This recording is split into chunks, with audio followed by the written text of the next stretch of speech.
Weathervanes, Jason Isbell. Album review. Doing it. Here at Mixtapes and Mistakes. A lot of other channels have reviewed this album. I watched a lot of them because I really wanted to hear what other people were talking about. Everybody's experience listening to a piece of media is different. Mine this year was more personal. And much like Taylor Swift's Midnights, there are songs that I kind of cling to. Clang, is that a word for real? Anyway. We're going to start talking about Death Wish and Middle of the Morning first. This does not mean we're not going to highlight other songs in the album, because there's some other songs on the album that I also connected to.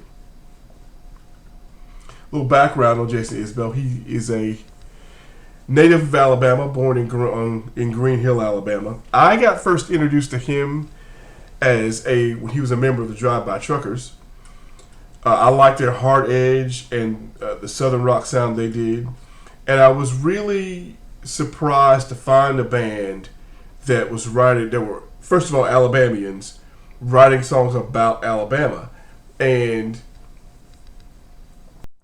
I didn't know how to feel about it. Like, I had really embraced the Faulkner aesthetic as a young man. Like, I was really into, I don't like my hometown, and I don't like my state, and I really want to move somewhere else because there's somewhere else that's better.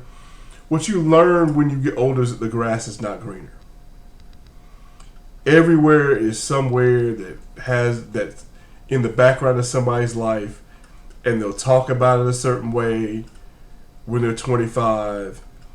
And if they get their whole lives together, by the time they're 35 or 40, they move back there because they want to be near familiar things. I never accomplished any of the goals that I set in my life to make my need to be near my hometown or near people I know any less bittersweet than it has been. But I digress. Let me talk to you a little bit about Death Wish.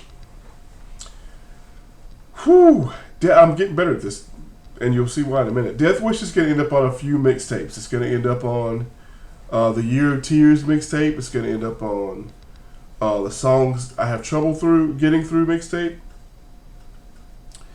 What I've been impressed with about Jason Isbell, and this is going back, like, I'm going to tell you the first record that I stumbled upon Jason as a solo artist was Southeastern. Elephant and Dress Blues still get me. And he has this ability to relate to the listener in a way that I've just never experienced. When I heard this song, and the reason I related to Death Wish so closely is that I was going through a family tragedy. My girlfriend and I at the time, and I were going through the loss of her daughter. And to be honest, it was the most helpless feeling I ever had in my life. You want to be close to somebody, but they're not letting you be close to them. That becomes a struggle. And Death Wish kind of,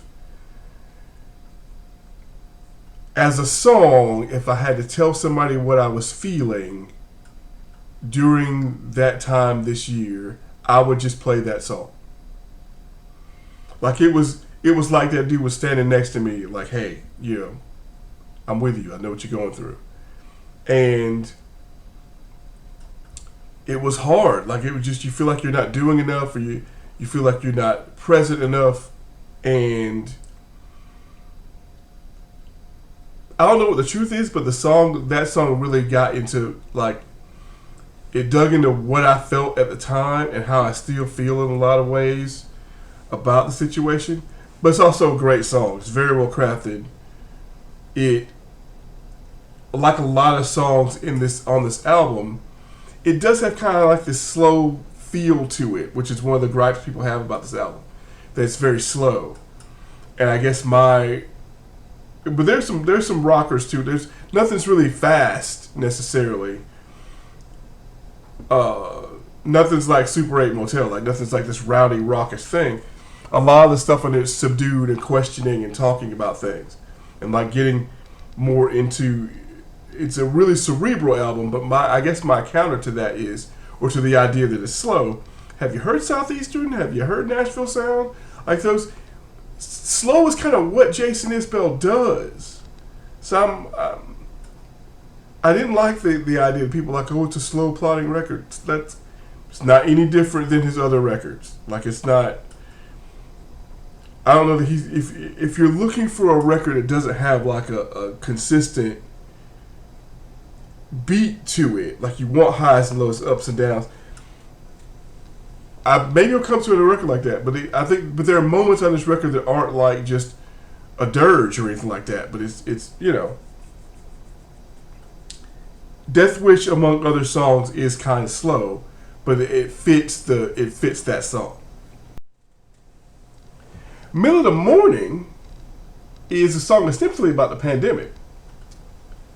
That song resonated with me mainly because of the second chorus, which is going to be up here.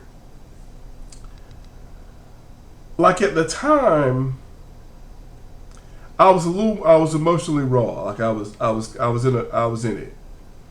And at the time, like any small nice thing somebody would do for me would just have me kind of like just, I wasn't getting through it. Just wasn't working. And I can talk about it now because I feel like it should be talked about, because on top of,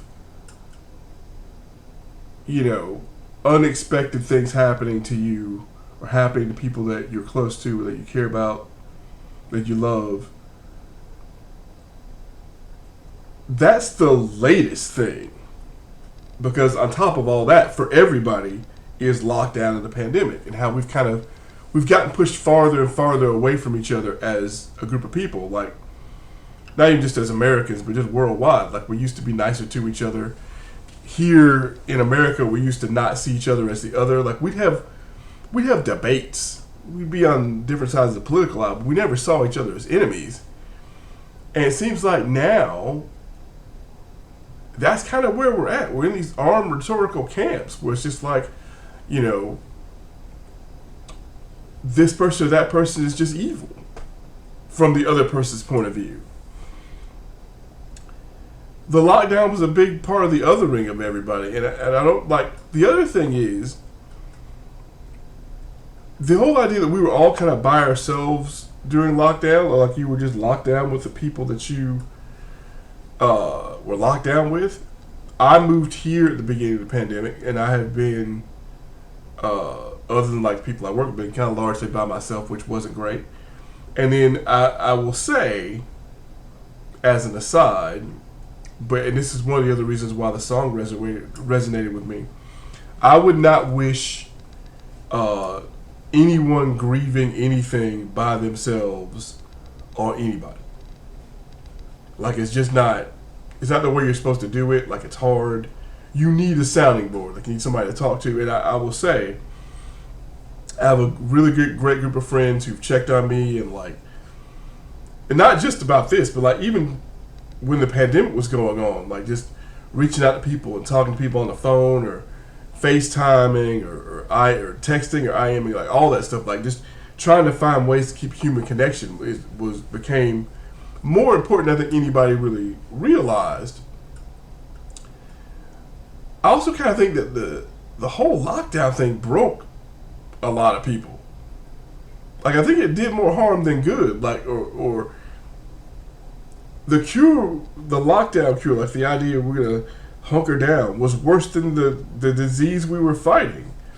I think in the intervening years we're gonna figure out that the damage we did to ourselves and the damage we did to the social contract over the last 5 years, I don't know if that can be repaired. Like, I don't know if there's gonna be something that makes us look at each other like, okay, we're all cool again.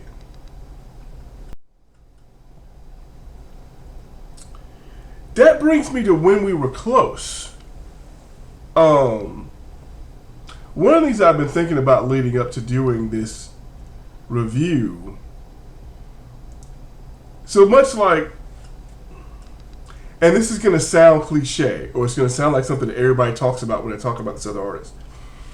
So Taylor Swift is always talking about, she writes what she knows. She writes her about her life and her relationships, and people want to make a certain amount of fodder about that, right? But every artist or every band has kind of like has some overarching themes, whether it's on an individual record that they're working on or as a thread that goes throughout their work. The theme that kind of runs throughout Jason Isbell's work a lot has been loss. Whether it's emotional loss or a loss of, in some ways, autonomy when you deal with a song like Anxiety, or the loss of another person or a close friend like When We Were Close. When We Were Close is a song about the death of Justin Townes Earle. And if you have not, let me give you a little background on Justin Townes Earle. He's the son of Steve Earle. His middle name comes from I would not say little known. If it's kind of one of those, if you know, you know. If you've heard Townes Van Zant's work, that's where his middle name comes from. I would encourage people to give Justin Townes Earle a listen, and a listen to Townes Van Zant, which is the Rex's Blues Easter egg in that song. That song is one of the more rock type songs on this record. Has a definite, like, it harkens back to other rock songs that I've heard growing up.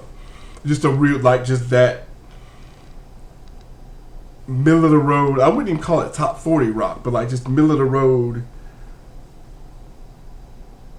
Tom Petty's probably the first artist I would think that fits this category, but just a rock song, like not a heavy metal song, not a pop song, just a rock song. And I think it's a great window into how he felt about the death of Townes Van Zandt, who overdosed, I think in 2022 at the age of 38. And so, like, once again, song, like when you're thinking about people you've lost, and I run into this song and I'm like, whoa, okay, that's, but every song Jason Isbell does, you can pay, as you hear what he's saying, you can see the picture in your mind. And not everybody does that. Like, great songs tend to do that. I will say that both Townes Van Zandt and Justin Townes Earle have influenced a lot more people than a lot of people think. And I think, like I said, they're both great artists who were both gone too soon that more people should check out. Lastly, I kind of want to talk about Cast Iron Skillet. Cast Iron Skillet is this song that has some good advice in it, but it's kind of wrapped around tales of realism from a lot of our childhoods, for real. A lot of us have a friend or two that went to jail or have experienced a lot of the underbelly of what people like to talk about in the New South. And I think this song does a good job of capturing that. I talked about the whole slow thing, but one of the reasons I wanted to talk about Cast Iron Skillet and kind of the overall feel of this album is that it was written while Jason Isbell was kind of on the set of and living and working in the town that the movie Killers of the Flower Moon was shot at. It's an upcoming Martin Scorsese film, and one of the things that's going to link this review and probably the next a couple of videos down the line that I'm going to do, which is a retrospective of Robbie Robertson. Robbie Robertson was a member of the band who was Bob Dylan's backing band when he went electric. Well, Robbie Robertson did his last score. One of the things he did after the band broke up was he would do film scores for different films, and was a huge Scorsese fan and did the film scores for a lot of his films. And so this was Robbie Robertson's last film score. And like I said, the linkage here is that Jason's on the set because he's in the film, and that's how these things are together. So, but you can tell, like with a song like King of Oklahoma, he's writing about the things he's seeing while he's in Oklahoma. King of Oklahoma is a song about, in part, about the opioid epidemic in the United States and how that affects families. But it's a situation where you can see how being in a place can affect what you're doing and how you're writing. And if you marinate in a place a little bit enough, you'll turn out a product like this record, which I think is overall as good a record as Southeastern. I think it's going to be, I think one of the things I will say to wrap this up a little bit is that I think this album feels like it's not set up right. I would have put Miles, which is the ending track on this record, as track 5. Because I think there are songs at the beginning of this record that have a certain vibe and talk about a certain feel and have a certain sound. And the songs on the end of the record feel like they could have gone on a completely different record. And I think Miles as a song is kind of the bridge between those two things. That's the only thing I would change. And I guess if I were to go back and listen to it, if I had the ability to mix and match the songs, tracks 1 through 4 I would play first, Miles would go in the middle, and then all the songs after Miles the end of the record would start after Miles for me. That's just me. But overall, it's a great record. If you like Southern rock, if you like songs that will kind of cut you to the quick a little bit, this is a record I would give a listen to. That's it. This went a little longer than I thought it was going to go, but we're working on it. Please like, share, and subscribe. We're going to do some other stuff on the other channel with my name on it. And the next thing we're going to do here is the Robbie Robertson retrospective, which links to this review. Also, I'm going to link in the bottom of the description a link to listen to some tracks from Weathervanes. Probably just the whole album, because there's a whole link to it on YouTube, and just link that here. Alright, so, once again,